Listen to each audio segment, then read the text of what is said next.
Hoje, dia 1 de julho, dia de emancipação de esclavitud, nós recordamos que 161 anos passados, na ano 1863, Holanda aboliu a esclavitud legalmente na colônia Antillas Holandês e Suriname. Dia 19 de dezembro de 2023, no momento que o premier Rutte pediu desculpa para o rol do Estado holandês de esclavitud, nosso ministro-presidente Evelyn Wever Cruz expressar welgemeend excuus is altijd welkom. Desculpa sincero está sempre bom-vindo. Ik houd u, de Nederlandse regering, aan de vandaag gedane belofte met het governo de Holanda na een promessa assim hoje. Ora nós está oferecer desculpa, nós está pedir dispensa para erro que nós não está repetir.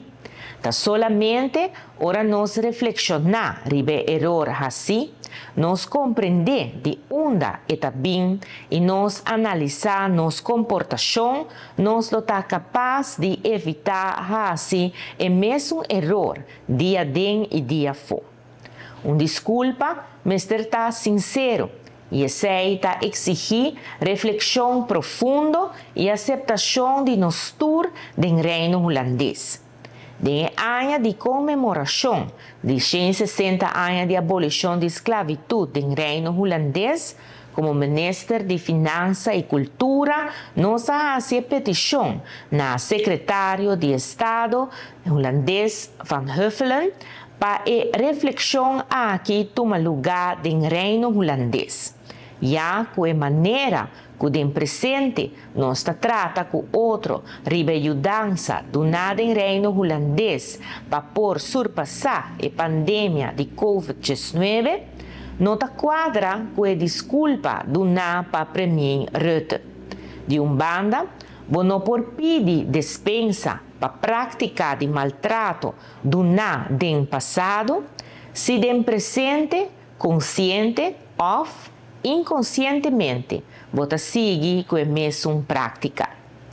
A reflexão aqui está necessário também no processo de comemoração do reino holandês, na onde Holanda que também tem a regida em mão e a isla não tem que participar sem por decidir para o mês conta a melhor forma para recuperar de dano assim.